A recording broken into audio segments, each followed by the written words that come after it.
नमस्कार दोस्तों, मेरे चैनल पे आपका एक बार फिर स्वागत है। आइए सुनते हैं संतोष नारायण नौटियाल की लिखी हास्य कहानी जब नवाब साहब ने पतंग उड़ाई। हमेशा की तरह मीर साहब उस दिन भी अपने जिगरी दोस्त नवाब लल्लन चौक लखनऊ वाले के यहाँ तशरीफ ले गए। ड्योढ़ी पर पहुंचते ही हांक लगाई, अमा नवाब भाई। नवाब साहब का नौकर कल्लू आया और बाइज्जत मीर साहब को अंदर ले गया और दीवान खाने में तशरीफ को कहा और बोला, हुजूर नवाब तो है नहीं। है नहीं? क्या मतलब? मीर साहब ने पूछा। हुजूर नवाब साहब कहीं बाहर तशरीफ ले गए हैं। मीर साहब को आश्चर्य हुआ, क्योंकि नवाब साहब कोई आजकल के लौंडे तो थे नहीं कि अभी यहाँ हैं और एक बार पलक झपक कर खोलो तो मालूम हुआ कि साहबजादे किसी लड़कियों के कॉलेज के फाटक के सामने चहलकदमी कर रहे हैं। वास्तव में नवाब साहब को दीवान खाने से बाहर जाने से सख्त नफरत थी और वे बाहर तभी जाते थे जब जाना बहुत ही जरूरी होता था। मसलन तीतर बटेर या मुर्गों की लड़ाई हो या किसी अंग्रेज अफसर से मिलने जाना हो। उस दिन नवाब साहब के बाहर जाने का कोई मौका नहीं था, क्योंकि अंग्रेजों की अफसरी तो खत्म हो चुकी थी और तीतर मुर्गे बटेर की किसी होने वाली लड़ाई की खबर मीर साहब को नहीं थी। इसको दूसरे शब्दों में यूं कहिए कि ऐसा कोई दंगल नहीं होने वाला था, क्योंकि यदि होता तो ये असंभव था कि मीर साहब को उसकी खबर न होती। चुनाचे कुछ देर तक अपनी दाढ़ी के बाल, जिन्हें नोच नोच कर उन्होंने आधा कर दिया था, क्योंकि जरा से भी विचार या परेशानी के पड़ते ही मीर साहब अपनी दाढ़ी के बाल खींचने लगते थे। टटोलने के बाद मीर साहब ने पूछा, लेकिन नवाब साहब गए कहाँ हैं? मुझे तो मालूम ही नहीं हुजूर, शायद सुरैया बीबी को मालूम हो, कल्लू ने कहा। चुनाचे नवाब साहब की पोती सुरैया आई, मीर साहब को आदाब अर्ज की और मीर साहब ने उससे भी नवाब साहब के बारे में पूछा। मीर साहब, दादा जान तो डॉक्टर साहब के वहां गए हैं। या खुदा खैर, मीर साहब बोले, उनके तो हाथ के तोते उड़ लिए। नवाब लल्लन जैसा मनुष्य किसी डॉक्टर के यहाँ सिर्फ मौसम का हाल बताने और पूछने नहीं जाता। मीर साहब ने मन ही मन पीर पैगंबरों को याद किया और सुरैया से अपने विचार की पुष्टि चाही। डॉक्टर मुन्ने के यहाँ गए होंगे। जी हाँ, सुरैया ने उत्तर दिया। आखिर वजह क्या थी? नवाब साहब के दुश्मनों की तबीयत? ये तो कुछ मालूम नहीं मीर साहब, यूं देखने में तो कोई बात मालूम नहीं हुई और न उन्होंने ही किसी तकलीफ की शिकायत की। मैं तो छत पर खड़ी पतंगों के पेंच देख रही थी। नवाब साहब भी वहीं आ गए। 2 पतंगे बहुत लंबी बढ़ी हुई थीं। मैंने कहा, वाह क्या पेंच पड़े हैं। नवाब साहब ने कुछ देर पतंगों की तरफ देखा और बिना कुछ बोले बाहर जाने लगे।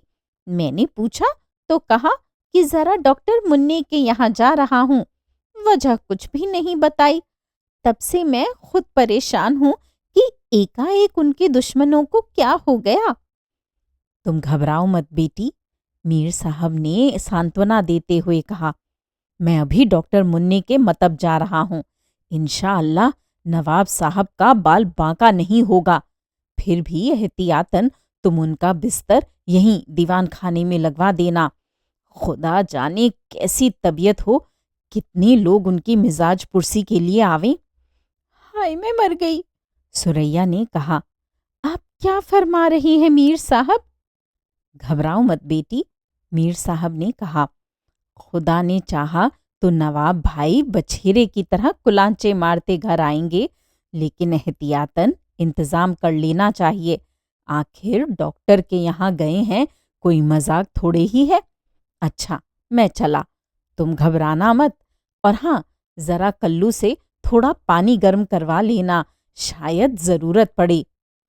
मीर साहब या अली रटते हुए डॉक्टर मुन्ने के मतब यानी दवाखाना की तरफ लपक चले।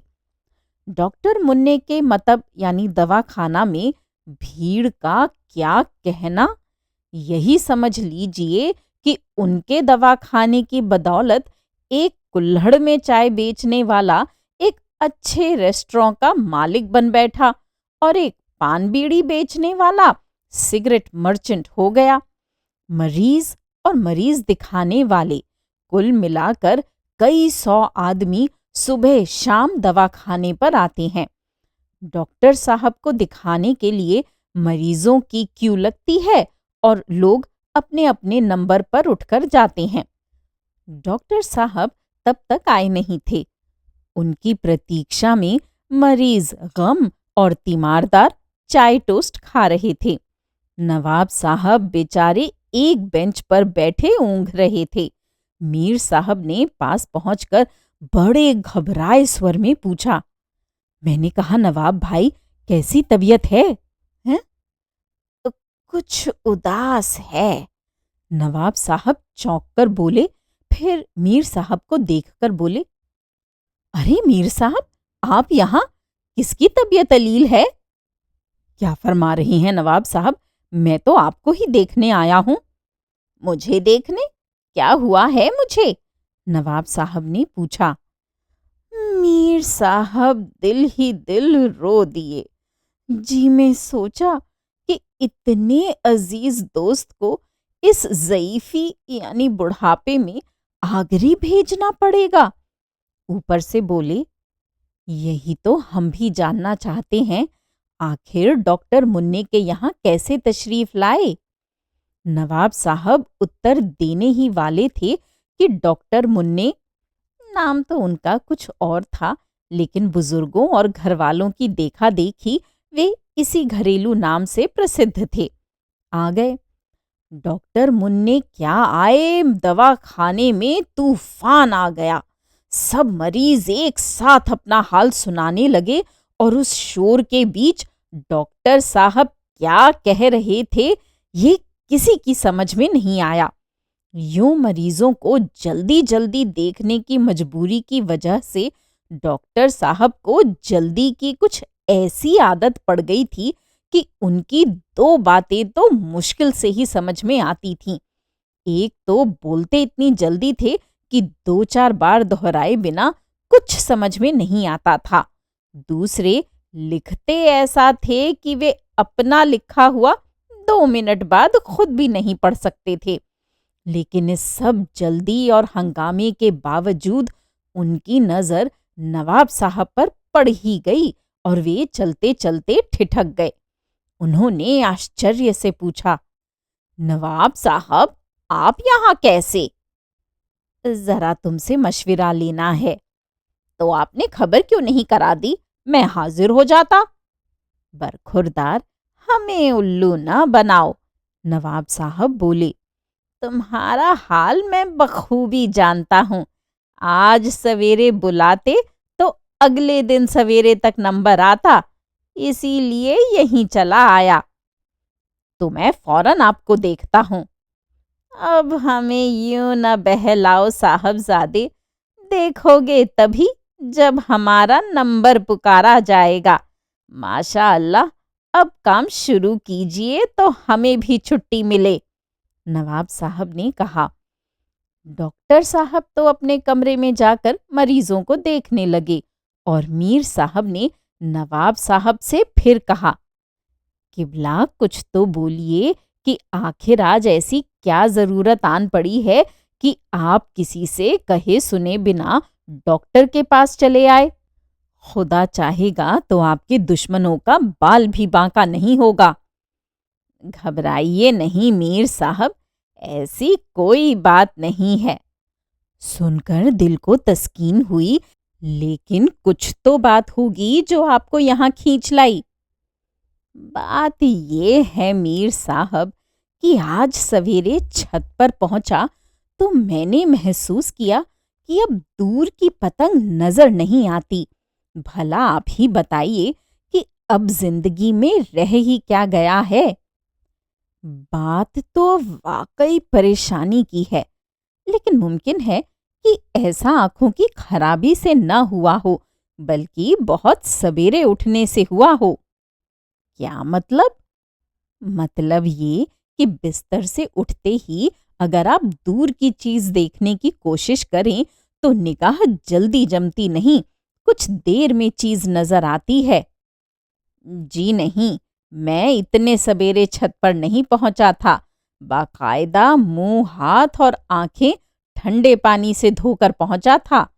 उधर लखनऊ और दिल्ली के बीच पतंग का बदान यानी मैच होने वाला है और यहाँ आंखों का ये हाल है। क्या फरमाया आपने? पतंग का मैच होने वाला है? जी हाँ, दिल्ली और लखनऊ के बीच। जी, लखनऊ और दिल्ली में। तब तो बड़ा शानदार मैच रहेगा, बड़ा मजा आएगा। अजी खाक मजा आएगा, अब तो सिर्फ लकीर पीटी जाएगी। मैं आपका मतलब नहीं समझा, मीर साहब ने कहा।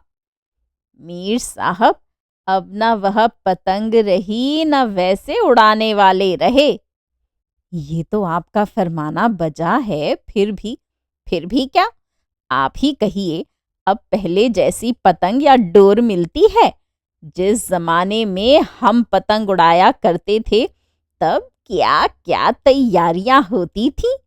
जब कभी कोई बदान होने की खबर होती थी तो महीनों पहले वह सरगर्मी शुरू हो जाती थी कि क्या बयान करें। खास तौर पर सद्दी, रील और मंजा तैयार करने वाले बुलाए जाते थे। सद्दी में सेरों तो मक्खन लगाया जाता था। तब सद्दी दरिया की तरह चिकनी चलती थी। मंजा बनाने के लिए मोती, जमर्रुद और विलायती कांच पीसकर लुगदी के साथ पिलाया जाता था। उससे जब मंजा सूता जाता था तो ऐसा निकलता था कि एक डुबकी देकर गद्दा दिया और जो खींचा तो ऐसा मालूम हुआ जैसे बिजली कौंध गई हो। और अब क्या है कि लौंडे बैठे हुए बाजारू कांच पीस कर मंजा बना लेते हैं। मीर साहब भी स्मृति में खो गए। बोले, जी हाँ, उस जमाने में क्या बड़े बड़े पौतावे और तावे बनते थे। चांदी की झुलझुल लटकती होती थी। इस नाप जोख से पतंग बनती थी और कन्ने बांधे जाते थे कि पतंग आप ब आप हवा पर तैरती जाती थी। अब तो जब लौंडे पतंग उड़ाते हैं तो मालूम होता है गोया वर्जिश कर रहे हों। ठुमकी और झटके दिए जा रहे हैं, लेकिन पतंग बढ़ने का नाम ही नहीं लेती। मेरा तो ख्याल है मीर साहब कि इस जमाने में हवा भी कुछ बदल गई है। अब पहले जैसी हवा भी नहीं बहती। इसमें कुछ एटम बम और हेडन बम का हाथ मालूम देता है। आए हाय, कुर्बान जाऊं नवाब साहब, क्या पते की बात कही है।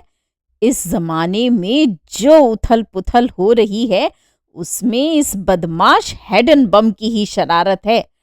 अब तो न गर्मी का ठिकाना है न बरसात का। कहीं सैलाब आ रहा है तो कहीं सूखा पड़ रहा है। घर बार बह गए, लोग डूब गए, जानवर भूखे मर गए, हवा का रुख पलट गया और पतंग उड़ाने का मजा ही किरकिरा हो गया। और अब वैसे पतंग उड़ाने वाले भी कहाँ रहे मीर साहब। क्यों, अब भी लोग पतंग तो उड़ाते हैं? पतंग नहीं, खाक उड़ाते हैं।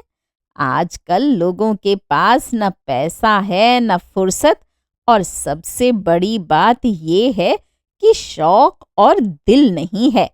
पढ़ा पढ़ा कर बच्चों की आंखें खराब कर डालते हैं। खेल के नाम पर सिर्फ गेंद बल्ला, वह भला सा अंग्रेजी नाम है उसका, आय हाय, जुबान से उतरा हुआ है इस वक्त। क्रिकेट तो नहीं? मीर साहब ने पूछा।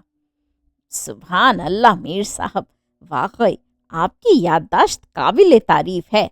जी हाँ, अब तो सिर्फ क्रिकेट, फुटबॉल और हॉकी खिलाई जाती है। आपको अपने बचपन का एक वाकया सुनाऊं मीर साहब? इरशाद। एक बार मैं अल्ल सुबह घर से निकल पड़ा। आसमान की तरफ जो नजर डाली तो मालूम हुआ जैसे रंग बिरंगे बादल छाए हुए हों, लेकिन बादलों के कुछ अजीबो गरीब रंग देखकर दिल में कुछ शुबहा हुआ। फिर गौर से देखा तो मालूम हुआ कि आसमान पर बादल नहीं, पतंगे छाई हुई थीं। अब जनाब मेरे पैरों को तो पर लग गए। जा पहुंचा बेली शरद यानी रेजिडेंसी के मैदान में। जमीन पर तरह तरह की पतंगों, मांगियल, तौकिया, चप, सुलेमानी, नालदार, लट्ठेदार, पट्टीदार, लहरिया, खरबूजियल, तौकिया मांगदार, चांद तारा, तिरंगा, दमरबुल्ली, पौन तावा, पट्टी कम तावा, तावा, ढप्पाल वगैरह, सद्दी, रील, मंजा वगैरह के अंबार लगे हुए थे। सड़ासड़ पेंच लड़ रहे थे, पतंगे लूटी जा रही थीं, बाजियां लग रही थीं। एक समा बंधा हुआ था। मालूम होता था गोया कोई मेला लगा हो। इस माहौल में मैं भी खो गया। वक्त कब गुजरा, कब दोपहरी से दिन ढला और शाम हुई, कुछ पता ही नहीं चला। उधर घर में खलबली मच गई। अब्बाजान मरहूम ने नौकर चाकर दौड़ा दिए, पुलिस में रपट लिखा दी। शाम को किसी ने उन्हें बताया कि मैं पतंग उड़ा रहा था। उन्होंने आओ देखा न ताओ, एक दरख्त से छांट कर एक खूबसूरत और लचकदार कमची तोड़वाई और बेली गारद के फाटक पर पहुंच गए। और ज्यों ही मैं उनके पास पहुंचा, बस सड़ासड़ बरसाने लगे और कड़क कर बोले, कमबख्त, तुझे पतंग उड़ाने के लिए और कोई जगह नहीं मिली थी? क्यों न हो नवाब साहब, बड़ों की बड़ी बात होती है। खुदा कसम, क्या प्यारा जुमला कहा है। मीर साहब प्रशंसा करते रहे। तो जनाब, उस जमाने में इस तरह पतंग उड़ाई जाती थी और इसी चीज का ये नतीजा था कि चोरी और दीगर जुर्म बहुत कम होते थे। नवाब साहब ने कहा। ये बात कुछ समझ में नहीं आई नवाब साहब। मीर साहब ने कहा। बात तो बिल्कुल सीधी है मीर साहब, जरा गौर फरमाइए। पतंग, चांदी का तार, चांदी की झुलझुल, डोर, मंजा बनाने से ही कितने लोगों की रोजी चलती थी। जब पतंगे बनती थीं तो कुछ लोग उड़ाते थे और कुछ तमाशा देखते थे। मंशा कहने का ये है कि सब लोग अपने अपने काम से लगे रहते थे, कोई खाली नहीं बैठता था। अब लोगों के पास कुछ काम ही नहीं, चोरी न करें तो क्या करें। वह कहावत है ना कि खाली दिमाग शैतान का घर होता है। क्या सोच रहे हैं मीर साहब? मीर साहब चौंक कर बोले, हैं? मैं सोच रहा हूँ नवाब साहब कि आपको इस मुल्क का लीडर होना चाहिए था। आप अगर लीडर होते तो मुल्क की ये हालत नहीं होती और न इतनी बेकारी रहती। इसके अलावा आप ये सोचिए कि पतंग उड़ाने और पतंग लूटने के लिए भागना दौड़ना वगैरह सब काम खुली हवा में होते हैं। उससे कितनी वर्जिश हो जाती है। पतंग उड़ाने वाले की आंखें ऐसी तेज होती हैं कि अंधेरे में भी सुई ढूंढ भी ले और यूं तंदुरुस्ती ठीक रहती है। लेकिन ये सब कोई नहीं सोचता।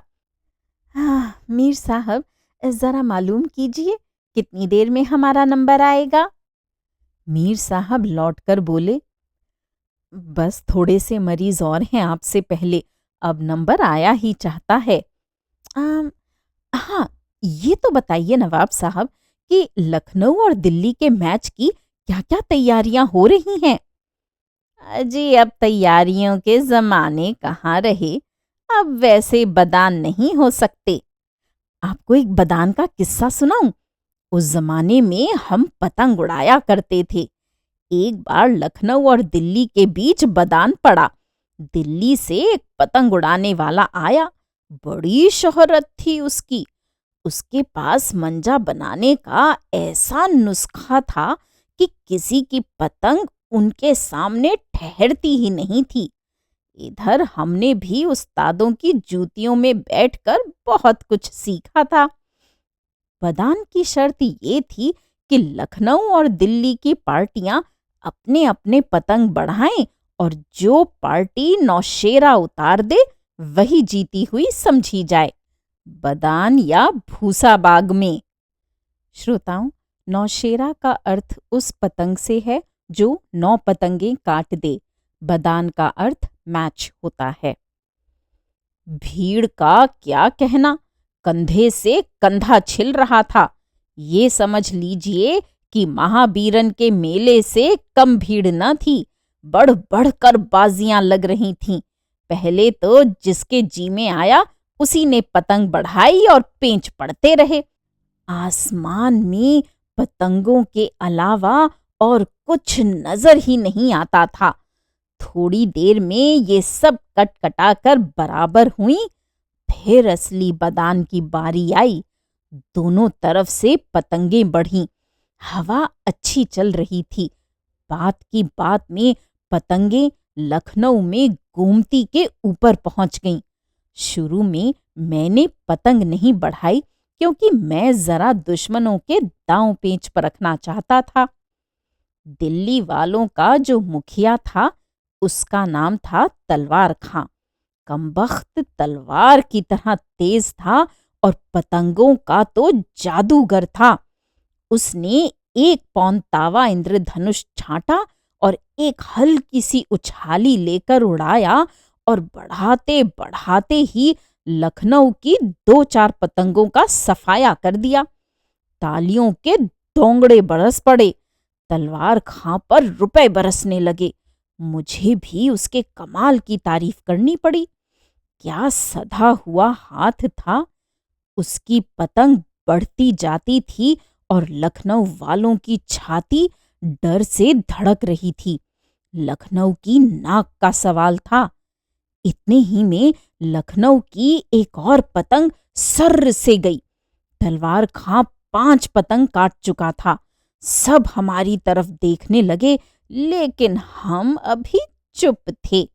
हम गौर कर रहे थे कि हालांकि तलवार खां ऐसा जाहिर कर रहा था कि वह खींचकर पतंग काट रहा था, लेकिन दरअसल उसका मंजा था ढील का। होता क्या था कि पेंच पड़ने के कुछ सेकंड वह पहले जोर जोर से खींच देता था और पेंच पड़ते ही 1 सेकंड के लिए ढील दे देता था और उसी सेकंड में तलवार खां की पतंग दूसरे की पतंग काट लेती थी। लेकिन तलवार खां के हाथ में सफाई कुछ ऐसी थी कि कोई उस 1 सेकंड की ढील को ताड़ नहीं पाया।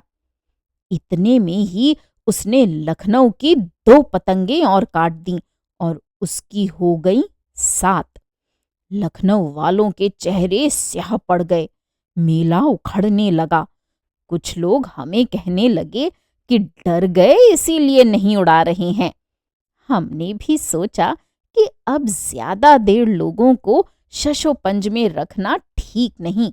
चुनाचे हमने ऐलान किया कि जब तलवार खां 8वीं पतंग काट चुकेगा तब हम पतंग बढ़ाएंगे और उसका नवा पेंच हमसे रहेगा। इतना ऐलान होना था कि जाते पैर लौट गए। मेले में फिर रौनक आ गई और लोग नवाब लल्लन जिंदाबाद के नारे लगाने लगे। ये सब देखकर हमारे दिल में ख्याल आया कि खुदा ना करे कहीं हमारी पतंग कट गई तो फिर लखनऊ में मुंह दिखाने लायक नहीं रहेंगे। फिर भी हमने दिल ही दिल या अली कहकर खुदा पर भरोसा किया और 1-1.5 तावा टोपियल छांटा। पतंग क्या थी मीर साहब, नई दुल्हन थी। चांदी की झुलझुल, बीच बीच में गंगा जमनी तार, जमर्रुद पिसे मंजे के कन्ने, मेरे अपने हाथ का सुता मंजन, मक्खन लगी डोर, बस देखते ही बनता था। हम उड़ाने ही वाले थे कि एक बड़ा प्यारा सा बच्चा बोल उठा, नवाब साहब हम उछाली दें। बच्चा इतना प्यारा था कि हम उसकी दरखास्त नामंजूर नहीं कर सके। चुनाचे बच्चा पतंग पकड़कर कुछ दूर गया। उस वक्त हवा जरा तेज हो गई थी। बच्चा दोनों हाथ में पतंग पकड़ हमारी तरफ मुंह करके खड़ा हो गया। हमने कहा, हाँ बेटे, और डोर को एक हल्का सा झटका दिया। पतंग सर्र से ऊपर उठी और गजब खुदा का, पतंग के साथ बच्चा भी उड़ गया। मीर साहब बेंच से नीचे गिर पड़े। लोगों ने पकड़कर उन्हें उठाया।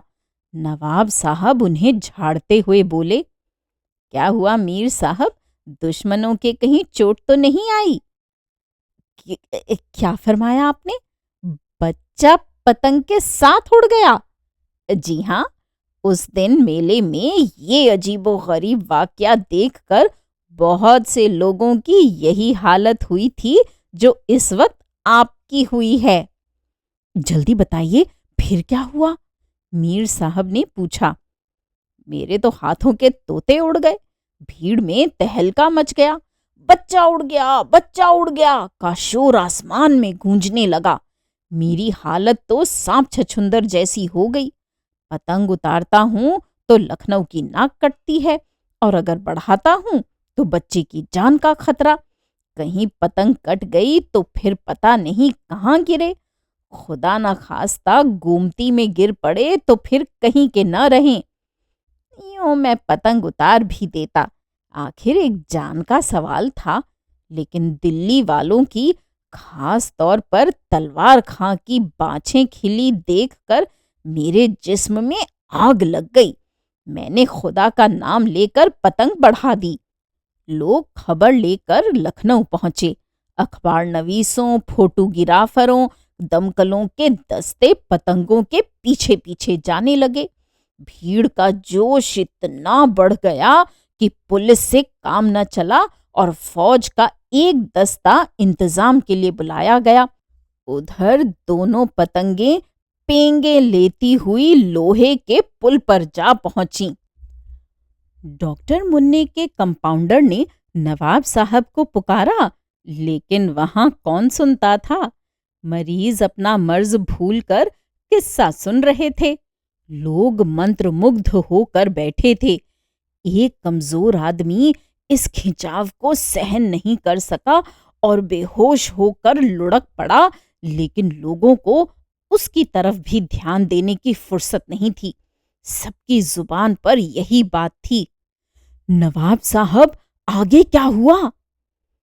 अब मैंने सोचा, नवाब साहब ने कहना शुरू किया, कि लोगों को ज्यादा देर शशोपंज में रखना ठीक नहीं। चुनांचे मैंने 2 हाथ खींचे और पतंग तलवार खां की पतंग के पास थी। उसने भी खींचा और पतंग में पेंच पड़ गया। जैसे ही पेंच पड़े, मैंने डोर एकाएक हाथ से छोड़कर कहा, कट गई। मेरी डोर एकदम ढीली पड़ गई। दिल्ली वालों ने तलवार खां जिंदाबाद का नारा लगाया। तलवार खां ने सर्र सर्र अपनी पतंग खींची और उसी वक्त मैंने अपनी डोर थाम ली। तलवार खां का पतंग खींचना था कि उसका इंद्रधनुष कट गया और उसकी डोर हवा में जरा लटक कर जमीन पर लौटने लगी। तलवार खां का चेहरा स्याह हो गया। आखिर उसकी पतंग नौशेरा नहीं बन सकी। मैंने इत्मीनान से पतंग नीचे उतारी। बच्चा बुरी तरह डरा हुआ तो जरूर था, लेकिन उसका बाल भी बांका नहीं हुआ था। उसके बाद क्या हुआ ये मुझे कुछ याद नहीं। लोगों ने कंधों पर बिठाकर मेरा जुलूस निकाला। रुपए बरस पड़े। इंग्लिस्तान तक के अखबारों में मेरा फोटो छपा। तो मीर साहब, वह जमाने थे पतंग उड़ाने के। जरा देखिए तो सही, हमारा नंबर आया कि नहीं? डॉक्टर साहब तो बड़ी देर से आपका इंतजार कर रहे हैं, कंपाउंडर ने कहा और नवाब साहब को अंदर ले गया। श्रोताओं, अभी आप सुन रहे थे संतोष नारायण नौटियाल की लिखी हास्य कहानी जब नवाब साहब ने पतंग उड़ाई। उम्मीद है ये कहानियाँ आपको पसंद आ रही होंगी। मेरे चैनल पर आने के लिए और इन कहानियों को सुनने के लिए धन्यवाद।